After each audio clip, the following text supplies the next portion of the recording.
Welcome back. Today we are diving into Chapter 2 of our textbook. Let's begin by defining some key terms.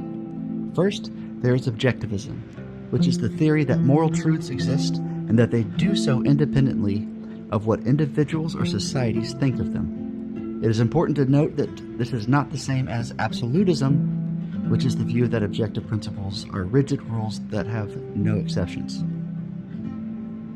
Next, we have subjective relativism, also known as subjectivism, which is the view that an action is morally right if an individual approves of it.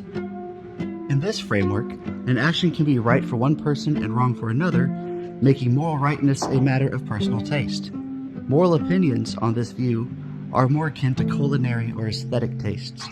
I may tell you that pizza is better than grilled cheese, or that the Beatles are better than Green Day, but I am really just describing my affection for those things. There are no facts in the world that make my opinions objectively true. They are only subjectively true. So, in the same way, when I tell you that theft is morally wrong, I am telling you that I do not approve of theft. I don't like it.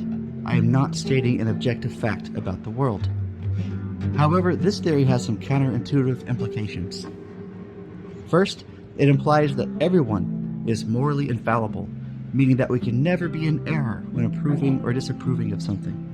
Second, it also means that actual moral disagreements between individuals are impossible, as they are merely describing their own attitudes. This theory is similar to cultural relativism, the view that an action is morally right if one's culture approves of it. But where the relativist argues that a community's judgment about right and wrong are the basis of moral opinion, the subjectivist locates that basis in the individual person. But like subjective relativism, cultural relativism has several implausible implications. All cultures are morally infallible and cannot be legitimately criticized from the outside, and moral disagreements between individuals in the same culture just amount to arguments over whether someone disagrees with their own culture. Finally, if this theory is true, then moral progress is impossible, and social reformers or moral heroes can never be morally right. What about tolerance?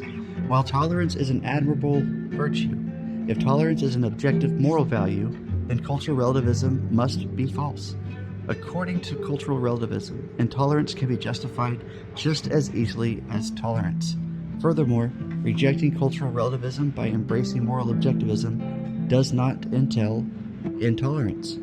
Finally, let's look at emotivism. Emotivism is the view that moral utterances are neither true nor false, but are instead just expressions of emotions or attitudes such as approval or disapproval.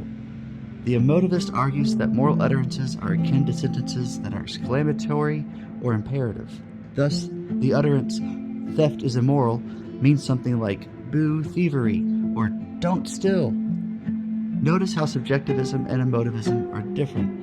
Where subjectivists think that moral judgments are descriptions of one's subjective feelings or opinions, emotivists think that moral judgments are expressions of feeling. Emotivism also comes with several counterintuitive implications. First, people cannot disagree over moral facts because there are no moral facts. Second, presenting reasons to support a moral utterance is just a matter of offering non-moral facts to influence someone's attitude. Finally, under emotivism, nothing is actually good or bad. Some opponents of emotivism have therefore argued that emotivism is essentially a sort of moral nihilism. That covers the landscape of subjectivism and emotivism. Thank you for listening.